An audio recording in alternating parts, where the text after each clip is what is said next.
Hi, it's Scott. ROCKFILE back with another podcast review.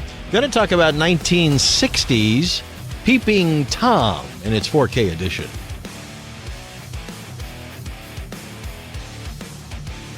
Well, I've never seen this movie. You probably haven't either, so I'm not going to get into spoilers. But man, was it ahead of its time and controversial.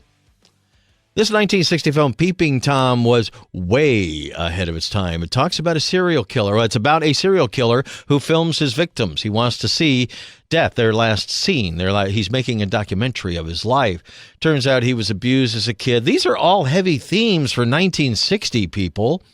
Famous British director Michael Powell directed this film from a script by Leo Marks. Michael Powell was considered at the time one of the greatest British directors. He had directed movies like The Red Shoes. So when the movie came out, it effectively ended his career. It was considered so controversial it was pornographic. It was dumped on a small distributor, disappeared for years, very hard to get. In the early 70s, they went to Martin Scorsese. The people who had made the film, Michael Powell and his family and such, knew that he was a fan of the film, asked if he'd do one of those re-releases with the whole Martin Scorsese Presents thing. And Martin Scorsese, I'll do it for the $5,000 you offer and a copy of the film. He wanted a print of the film. Back in the day, you couldn't get a VHS or any other copy. You got an actual print of the film to show it in your home cinema. That was Martin Scorsese, right? So you can blame Martin Scorsese for getting this movie out to the public. On the new 4K edition, there is a 2007 Martin Scorsese introduction that runs about 2 minutes, where he talks about this is not only an important film, it's one of the greatest films ever made. It is a very important film, and it made people uncomfortable because it turns the light on filmmaking, fetishism, all sorts of dark matter that really wasn't in the movies. It was filmed in late 1959. You can only imagine. In that time, movies like this were not made. And this movie resonates into modern films, everything from the Scream movies to Last Night in Soho from Edgar Wright. You can find all sorts of homages to this. There's even a Faith No More album that's kind of named after this movie. So we follow this serial killer. We know what he's up to and how he evades getting caught and why he's doing this is what the whole movie's about. And that made people very uncomfortable. If it came out today, this would be an A24 film. You know, this would be the kind of film we normally see. This is a typical Netflix show by these days. But in 1960, this was something else. This was dark. It was evil. Nobody wanted to see this film. But like I said, watching it now, what a great movie it is. Now, last year, there have been 2 4K editions, Studio Canal and Criterion Collection. And I really only got the Studio Canal because it's kind of cool to have a UK edition of a movie. Their versions tend to be a little bit better encoded than the Criterion Collection, but they usually share the masters with the Criterion Collection. But the UK version was a hair cheaper than the Criterion version, so I got the UK version. Unfortunately, the Blu-ray that comes in this set is Region B, but they put all the extras on the Blu-ray and the 4K. There is a great documentary on here. There's some great interviews, great behind the scenes. A lot of stuff was filmed around 2007 while some people were still alive that were involved. What an incredible movie.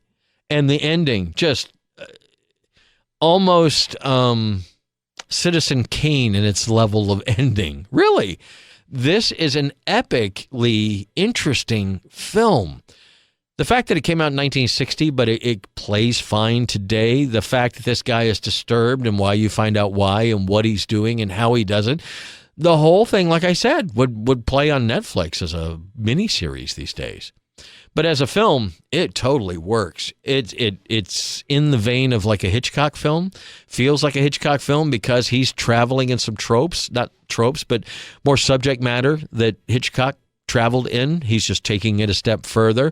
And there's some pretty lurid stuff. There's even a nude shot. I didn't expect that. You couldn't really tell if you weren't looking. But anyway, long story short, I was really impressed with the filmmaking of this and how important a film this is that I'd never seen it. Like, if you watch horror movies today, you got to go back and watch Peeping Tom. It's where almost everything came from. Amazing film, amazing restoration. I thought the 4K was really good. It's a 2-channel mono soundtrack, but also restored very well. Dialogue is great. There's some sound effects that work. Overall, you could hear all the vocals. really no complaints, and it really did. It's a fine 4K restoration. Recently watched The Sting. Wish they had spent the amount of time on The Sting that they obviously spent on Peeping Tom, because it looked amazing. It's got some interesting sets, some interesting things going on in the sets. Some of the actors talk about there was some set dressing that maybe weren't even picked up by movie cameras, but they were there for the actors to play off of, and it worked. But that's things you would only know if you watch the behind the scenes. But the movie works like unbelievably well. It's disturbing today. It's now listed as the 27th best British film of all time. But like I said at the beginning, it was panned. These days on Rotten Tomatoes, it's got a great, only about 62, but it's way up there. And like I said, even Martin Scorsese, it's one of his favorite films. You kind of have to be in the mood for it, I'm sure, but if you watch serial killer movies, you should watch Peeping Tom. Incredibly well done, well acted. The music, the cinematography, everything comes together in what is a classic film and very influential. I recommend getting the 4K edition because it's never looked any better.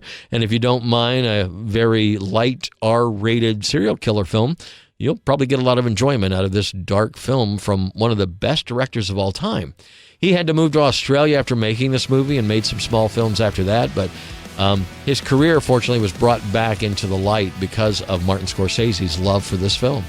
And I got to say, I love it too now. Peeping Tom, wow.